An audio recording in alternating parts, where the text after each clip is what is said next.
नमस्कार, मैं अंशु शर्मा, सिजलस न्यूज में आपका स्वागत है। इजराइल ने रविवार देर रात गाजा में कई जगहों पर हमले किए। इन हमलों में एक स्कूल को भी निशाना बनाया, जिसमें 25 लोगों की मौत हो गई। स्कूल में आग लगने से लोग जिंदा जल गए। रिपोर्ट के मुताबिक यह एक किंडरगार्टन स्कूल था, जिसे शरणार्थी शिविर के तौर पर इस्तेमाल किया जा रहा था। मरने वालों में रेड क्रॉस के 2 कार्यकर्ता, एक पत्रकार और कई बच्चे शामिल हैं। इसमें गाजा का एक सबसे कम उम्र का इन्फ्लुएंसर याकिन हम्माद, जिसकी आयु 11 वर्ष है, वह भी मारा गया। दूसरी तरफ स्पेन ने दुनिया भर के देशों में इजराइल पर प्रतिबंध लगाने की मांग की है। दूसरी ओर अमेरिकी राष्ट्रपति डोनाल्ड ट्रंप ने कहा कि पुतिन पूरी तरह पागल हो गए हैं। ट्रंप ने यह बयान अपने social media platform truth social पर पोस्ट करके दिया। उन्होंने लिखा, मैंने हमेशा रूस के व्लादिमीर पुतिन के साथ बहुत अच्छे संबंध रखे, लेकिन उनके साथ कुछ तो हुआ है। वो पूरी तरह पागल हो गए हैं।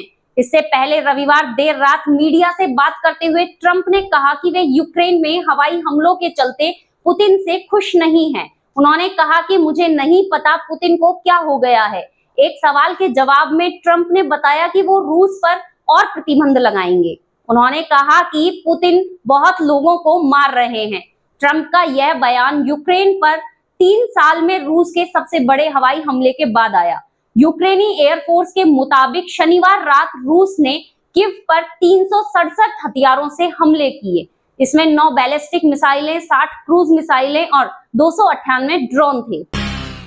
वहीं बांग्लादेश के पूर्व प्रधानमंत्री शेख हसीना ने अंतरिम सरकार के मुखिया मोहम्मद यूनुस पर देश को अमेरिका को बेचने का आरोप लगाया है। उन्होंने कहा कि मेरे पिता अमेरिका की सेंट मार्टिन द्वीप को लेकर रखी गई मांगों से सहमत नहीं हुए थे। उन्होंने इसकी कीमत अपनी जान देकर चुकाई थी। मैंने कभी सत्ता में बने रहने के लिए देश बेचने की कल्पना तक नहीं की। दरअसल पिछले हफ्ते अमेरिकी सेना की एक टुकड़ी ने बांग्लादेश का दौरा किया था। इस दौरान दोनों देशों के सैन्य अधिकारियों के बीच मुलाकात भी हुई थी। इसके अलावा अमेरिकी सैनिकों ने कॉक्स बाजार के बीच पर बांग्लादेशी सैनिकों के साथ अभ्यास भी किया था। हसीना ने दावा किया कि यूनुस ने सरकार की बागडोर आतंकियों के हाथ में सौंप दी है। पूर्व पीएम ने अपनी पार्टी के फेसबुक अकाउंट पर किए पोस्ट में कहा कि यूनुस ने आतंकियों की मदद से सत्ता पर कब्जा किया है। हसीना ने दावा किया कि उन्होंने जिन प्रतिबंधित आतंकियों को गिरफ्तार किया था, यूनुस ने उन्हें रिहा कर दिया है। आज सभी जेलें खाली पड़ी हैं। अब बढ़ते हैं भारत की आंतरिक खबरों की ओर। प्रधानमंत्री नरेंद्र मोदी सोमवार और मंगलवार को गुजरात दौरे पर हैं। पीएम सुबह करीब 10 बजे वडोदरा एयरपोर्ट पहुंचे। उन्होंने एयरपोर्ट से एयरफोर्स गेट तक 1 किलोमीटर का लंबा रोड शो किया। इसे सिंदूर सम्मान यात्रा का नाम दिया गया।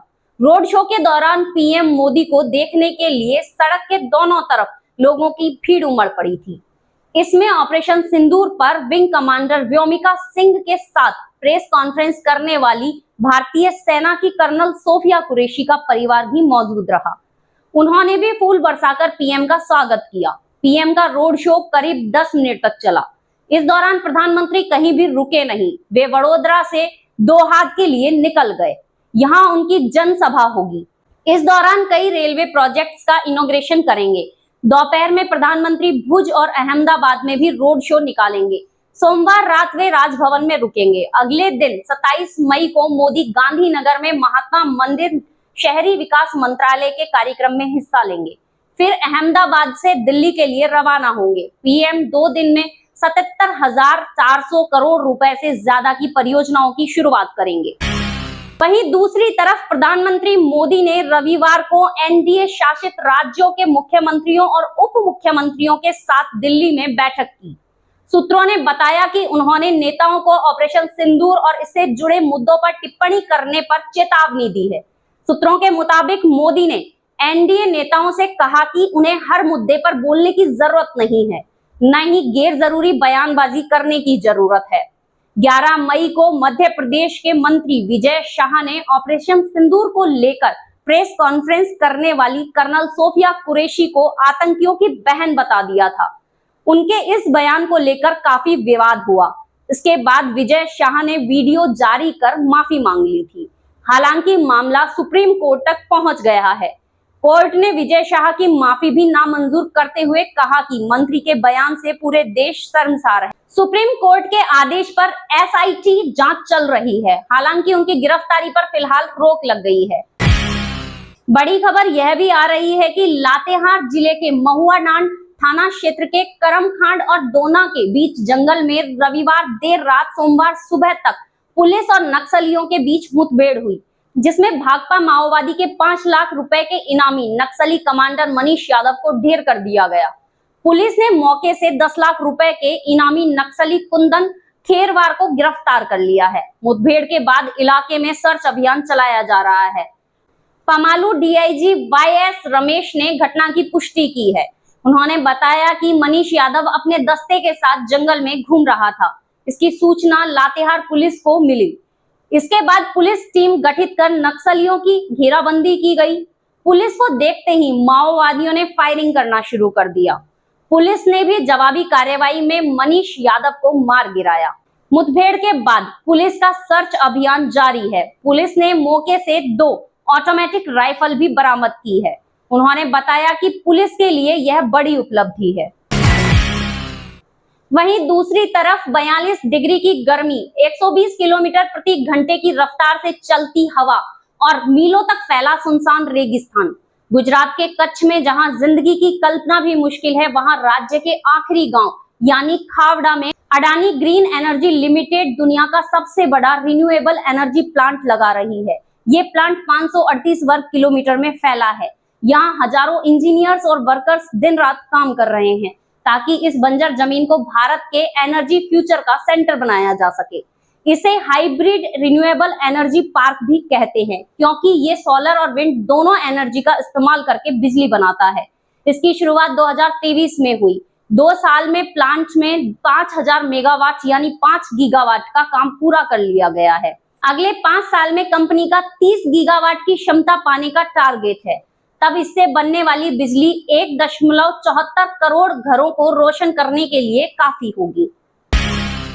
अब बढ़ते हैं मौसम की तरफ। यूपी में आज यानी 26 मई से नौतपा का दूसरा दिन है।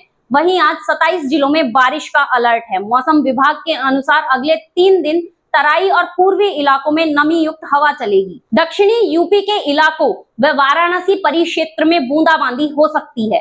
15 साल में यह पहला मौका है जब नौतपा के 9 दिन में एक दिन भी लू नहीं बहेगी। बंगाल की खाड़ी की तरफ से आने वाला मानसून 18 जून से करीब 4 दिन पहले दस्तक दे सकता है। वहीं नौतपा के पहले दिन 20 जिलों में जोरदार बारिश हुई।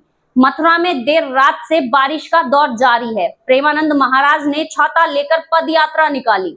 बारिश के बावजूद उनके सैकड़ों भक्त दर्शन के लिए खड़े रहे। मथुरा में सड़कों पर कई फीट पानी भर गया है। वहीं हरियाणा में शनिवार रात सभी 22 जिलों में बारिश हुई। इनमें से 7 जिलों में आए तूफान ने भारी नुकसान पहुंचाया है। हिसार में बालसमंद ब्रांच टूट गई है। रायपुर के पास पावर हाउस, इंडस्ट्रीज और घरों तक पानी पहुंच गया है। इस कारण बिजली निगम ने बिजली सप्लाई बंद कर दी। वहीं फरीदाबाद में छत गिरने से एक परिवार के 5 लोग दब गए हैं, तो करनाल में जर्जर इमारत का छज्जा टूटने से कार क्षतिग्रस्त हो गई। सिरसा, रेवाड़ी और फतेहाबाद में सैकड़ों बिजली के पोल और ट्रांसफार्मर टूट गए, जिससे कई इलाकों में बिजली गुल रही। पानीपत और गुरुग्राम में जल भराव से सड़कों पर जाम लग गया। वहीं हिसार और कैथल में पेड़ गिरने से यातायात ठप हो गया।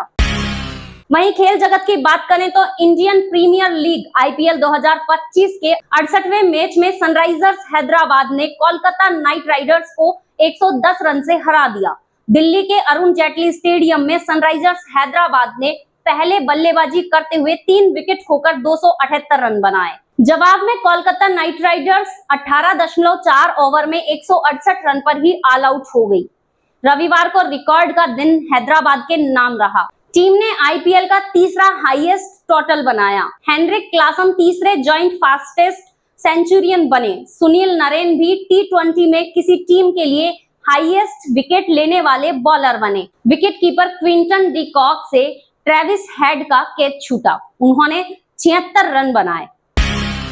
वहीं दूसरी ओर आईपीएल 2025 के 59वें मुकाबले में मुंबई इंडियंस का सामना पंजाब किंग्स से होगा।